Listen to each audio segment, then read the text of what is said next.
Okay, good day. Another episode sa Kirby Motovlog YouTube channel. Today's video, meron tayong change oil na Kawasaki Z900 Standard. Bale, unit ko to. Papakita ko sa inyo paano mag-change oil ng Kawasaki 900. Okay, papakita ko sa inyo yung mga gagamitin natin. Ito, oil filter na Kawasaki 1000 plus to. Yan, original OEM. Tapos, liquid moly. Yan. 10W40 Street. SRP nito, 700 pesos. 3.6 liters, almost 4 liters yung kailangan natin. Saka gagamitan natin ng bagong gasket na pang sa drain plug. Ito, made in Taiwan, Kawasaki din. Ito sa inyo, yan, oil filter, yan, Kawasaki. Yan. Original to. May nabibili kasi mga peke nito. Dapat bilhin natin original.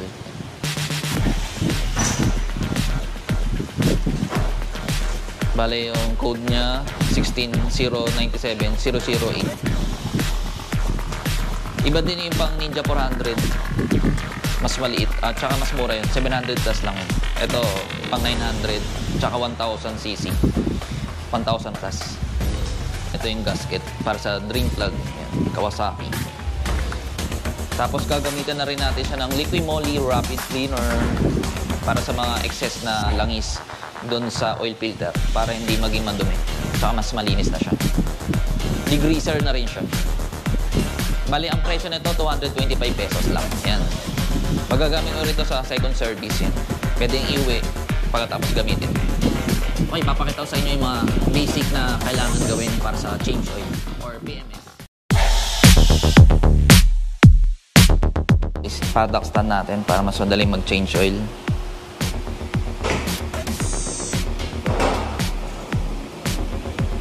Bale, ito yung mga tools na gagamitin natin pang tanggal ng oil filter tsaka 17 inches na open. Angat natin sa lifter.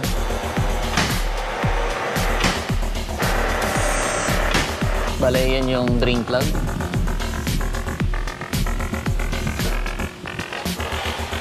Check natin kung gaano na kadumi.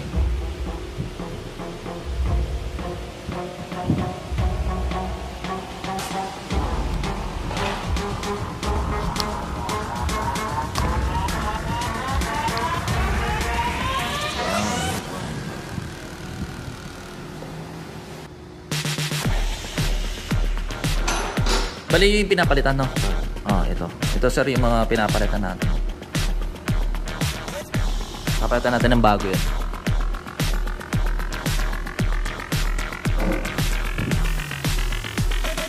Yan yung rapid cleaner, panglinis.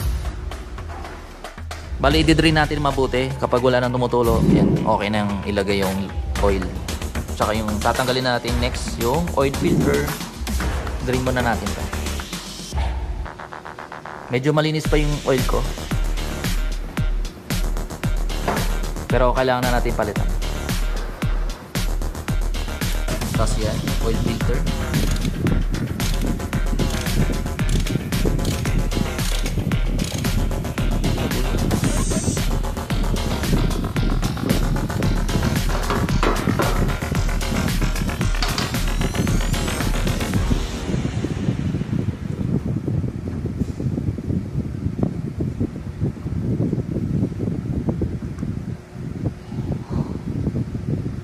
Yan, natanggal na yung oil filter.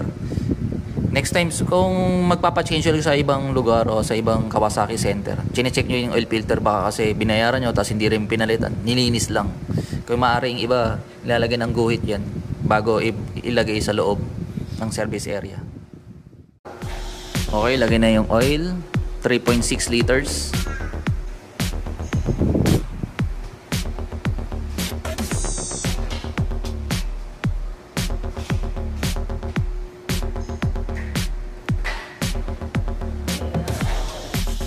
Yung mga original na Liquid Moly, ganito yung packaging. Ganito yung packaging ng Liquid Moly na original. Para may straw.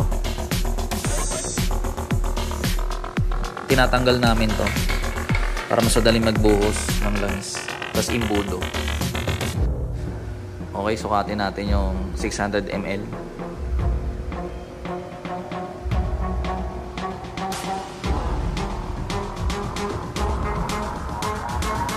unang litro.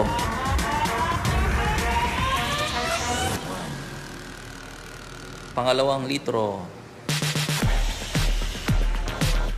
Ikatlong litro. Tapos yung 600 ml lalagyan natin.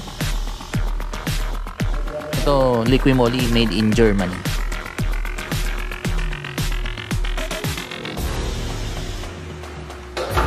Okay, sprayan ng rapid cleaner.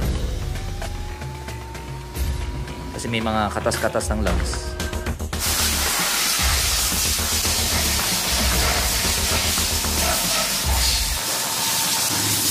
Yan, i-sprayan yung mga, para matanggal yung mga dumi. May mga alikabok. Yan, kung napapansin nyo, may mga alikabok na lumalabas. Dito nakikita yung oil. Yan, sobrang linis, oh. Clear na clear. Liquimoli lang. Saka lang. Yan, oh. Check natin yung oil level. Kung gaano kalinis. Liquimoli Street. Shout out, Liquimoli, baka naman. Okay, start naman natin. Para umikot na yung oil.